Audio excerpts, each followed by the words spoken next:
Ya, Komnas HAM sedang melakukan proses pemantauan penyelidikan untuk melakukan pendalaman apa yang terjadi dalam peristiwa kerangkeng yang berada dalam rumah Bupati Langkat.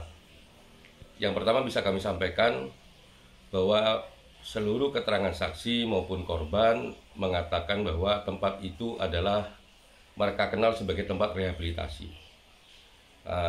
Mereka ke sana memang dengan berbagai latar belakang. Yang paling dominan adalah karena kasus narkoba. Jadi betul masyarakat mengenali tempat itu tempat rehabilitasi.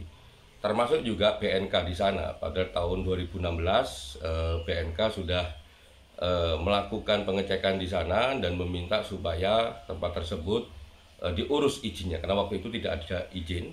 Namun sampai sekarang tempat itu memang tidak di follow up pengurusan izinnya, sehingga bisa dikatakan tempat itu tidak memiliki izin resmi atau tempat ilegal. Kondisinya juga sangat parah kami temukan. Ya, secara fisik kasat mata bisa kita lihat semua bagaimana kondisinya. Di sana di dalam kerangkeng itu atau serupa tahanan. Yang berikutnya adalah kami menemukan bahwa beberapa keterangan saksi itu memang terlihat memberikan keterangan terjadi tindak kekerasan. Ya, dalam upaya proses tersebut ada tindak kekerasan. Bahkan ada yang juga kami temukan dengan informasi yang solid gitu ya. Ada tindak kekerasan yang sampai menghilangkan nyawa. Dan korban yang menghilangkan nyawa ini lebih dari satu. Kami sudah mendalaminya, kami sudah informasi kami dapatkan dari berbagai pihak, ya, yang itu lebih dari dua yang mengatakan bahwa memang kematian tersebut itu ditimbulkan oleh tindak kekerasan. Dan bagaimana kondisi jenazah juga kami mendapatkan keterangan dari lebih dari dua saksi. Jadi firm kekerasan terjadi di sana, korbannya banyak, termasuk di dalamnya adalah kekerasan yang menimbulkan hilangnya nyawa, dan jumlahnya lebih dari satu yang hilangnya nyawa ini. Yang berikutnya kami juga temukan pola bagaimana kekerasan itu berlangsung. Ya, siapa pelakunya, bagaimana caranya, menggunakan alat ataukah tidak, itu juga kami temukan. Di sana juga terkadang menggunakan alat. Termasuk di dalamnya juga istilah-istilah ketika kekerasan itu berlangsung. Misalnya kayak mos, gas, atau 2,5 kancing. Jadi ada istilah-istilah kayak begitu yang digunakan dalam konteks kekerasan, penggunaan kekerasan. Nah, yang berikutnya yang juga nggak kalah penting untuk kami sampaikan, kami sudah sampaikan ini kepada pihak Polda. Ternyata juga pihak Polda mendalami hal yang sama, ya, soal kekerasan ini informasinya kurang lebih sama, soal ada hilangnya nyawa juga kurang lebih sama.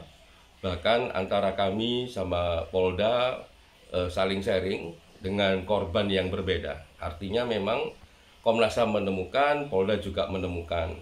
Dan kami mengapresiasi teman-teman Polda Sumatera Utara, khususnya Pak Kapolda dan jajarannya yang cukup cepat dan gesit menggali peristiwa ini. Oleh karenanya kami meminta kepada mereka untuk menindaklanjutinya, menaikkan ini menjadi satu proses hukum, karena memang ya dekat sekali dengan peristiwa pidana.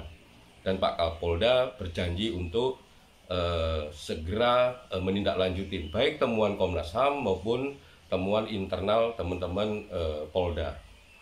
Dan kami juga minta supaya ada satu pendekatan keamanan, ya, ada perlindungan terhadap berbagai kesaksian tersebut, berbagai korban tersebut yang sudah memberikan keterangan baik kepada Komnas HAM maupun kepada Polda. Agar apa? Agar mereka lebih merdeka dalam menyampaikan pendapatnya, ya, tidak merasa tertekan dan lain sebagainya. Nah, ini penting. Karena apa? Kami yakini ketika memang mereka bebas untuk bersuara, jumlah yang akan memberikan keterangan apakah terjadi kekerasan ataukah tidak, terus apakah mengetahui adanya hilangnya nyawa ataukah tidak, pasti akan lebih banyak. Itu yang pertama. Nah, yang kedua, apa yang akan dilakukan oleh Komnas HAM? Yang pertama, Komnas HAM terkait soal apakah ini perbudakan modern ataukah tidak.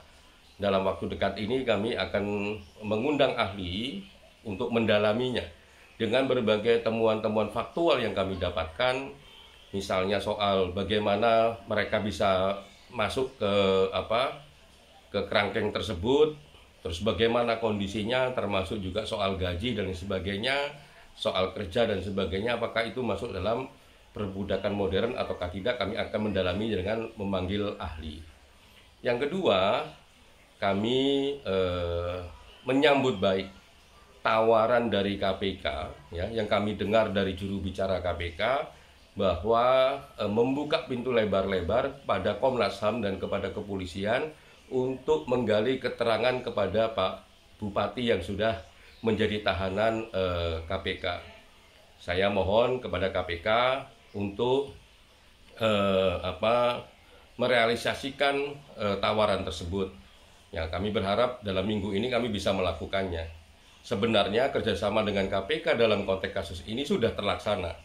Hanya saja memang belum maksimal karena memang belum ketemu waktunya. Jadi ada beberapa yang sudah kami lakukan bersama dan kami ucapkan terima kasih ke rekan-rekan KPK yang sudah membukakan pintu, ya, memberikan informasi yang cukup di awal bagi proses kami. Nah, tinggal memang soal Bupati. Kami minta, kami mohon agar kami juga dibukakan pintu lebar-lebar untuk mendalaminya. Ya, apa yang terjadi di sana, bagaimana peristiwanya, kapan dimulainya dan sebagainya. Penting proses ini, ya, agar terangnya peristiwa semakin lama semakin baik dan masyarakat, publik mengetahui sebenarnya apa yang terjadi, dan Komnas HAM juga semakin lebih mudah dan lebih bagus ketika menarik kesimpulan dan melahirkan rekomendasi.